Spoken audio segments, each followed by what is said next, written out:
Ne t'inquiète pas, ça va bien se passer. Bonjour à tous. Alors aujourd'hui on va sortir un peu de la mythologie grecque, nordique ou égyptienne et on va se faire plaisir en se penchant sur un mythe populaire, les sirènes. Là, vous avez de l'herpès sur le coin inférieur droit de la lèvre. Et oui, comme ça vous pourrez regarder la vidéo jusqu'au bout, bande de petits coquins.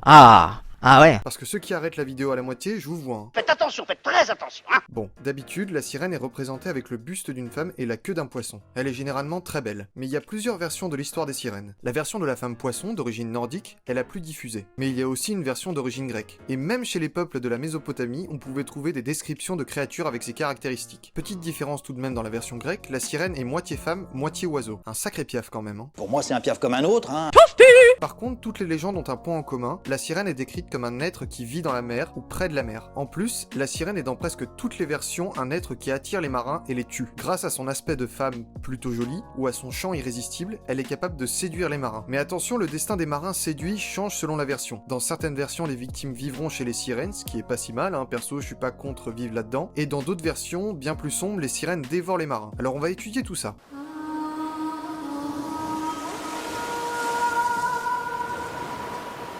Dans la mythologie de certains peuples antiques, comme les Sémuriens ou les Babyloniens par exemple, on trouve des êtres qui ressemblent beaucoup à des sirènes. Ce sont soit des femmes poissons, soit des femmes oiseaux. Je sais pas ce qui vous fait dire que je suis un homme, mais je ne suis pas un homme. D'habitude, il s'agit de dieux ou de semi-dieux. Faut pas confondre identité de genre et expression de genre.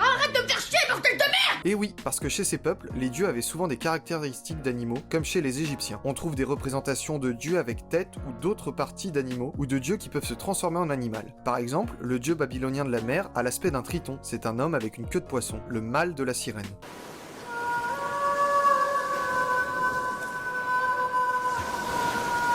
Dans la version grecque, les sirènes peuvent être des créatures moitié femmes et moitié oiseaux, ou simplement des femmes. Mais attention, elles ne le sont pas vraiment. Selon la mythologie grecque, elles sont les filles du dieu Achélos, un dieu fleuve, et de la muse Melpomène, la muse du chant. Grâce à leur père, les sirènes peuvent vivre dans la mer, ou au moins près de la mer, et grâce à leur mère, elles peuvent chanter de façon irrésistible. Et ça fait bim, bam, boum, ça fait pchit, et ça fait boum. On les retrouve principalement dans deux contes bien connus. Tout d'abord dans la quête de la toison d'or avec Jason. Pendant leur voyage, les Argonautes passent près de l'île des sirènes. Ils résistent à leur chant seulement grâce à Orphée, le légendaire joueur de lyre capable d'ensorceler Hadès. Quand les sirènes essayent de séduire les Argonautes, Orphée commence un chant encore plus séduisant et les sirènes sont vaincues. Et le deuxième conte, c'est l'Odyssée d'Ulysse. Dans le conte, Ulysse et son équipage passent devant l'île. Viens dans mes bras, mon petit beigne. Heureusement pour lui, il a bien été conseillé par Circé. Pour éviter d'être ensorcelé par le chant, il suffit de ne pas l'écouter. Ulysse dit donc à ses marins de se boucher les oreilles avec de la cire et de l'attacher au mât pour pouvoir écouter le chant sans quitter le navire. Mais moi je veux faire l'amour!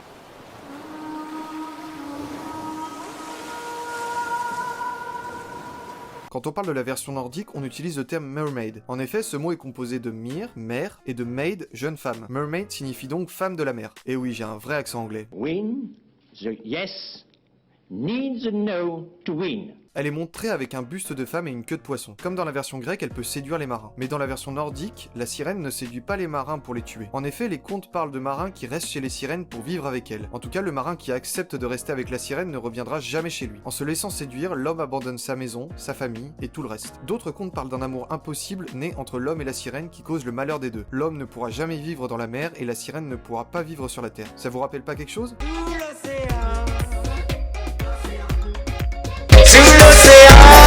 Dans d'autres contes, on parle aussi de sirènes qui tuent les marins. Par exemple, dans un conte de Leonardo da Vinci, on trouve une sirène qui endormit les pêcheurs avec son chant, puis les tue en les touchant. Oui, parce que selon Leonardo, le toucher de la sirène peut tuer. Faisons comme si c'était normal après tout. La version nordique est devenue celle la plus diffusée durant le Moyen-Âge, même si la sirène est souvent vue comme une créature diabolique, métaphore de la tentation.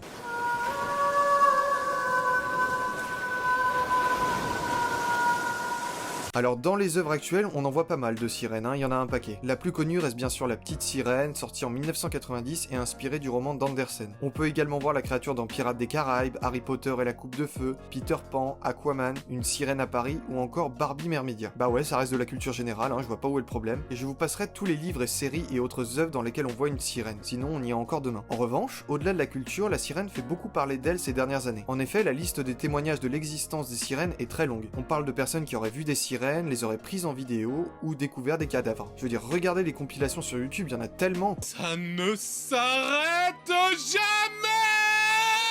Bien entendu, la plupart sont fake, même si certaines peuvent rester troublantes, comme par exemple dans cette vidéo d'Animal Planet où une créature ressemblant étrangement à une sirène est aperçue depuis un sous-marin à plusieurs centaines de mètres de profondeur. J'ai l'accord, je t'attache dans mon camion. Quoi qu'il en soit, beaucoup de gens semblent encore y croire aujourd'hui. Voilà, c'est la fin de cette vidéo, j'espère qu'elle vous aura plu. N'hésitez pas à me dire ce que vous en avez pensé en commentaire, à vous abonner à la chaîne et je vous dis au revoir.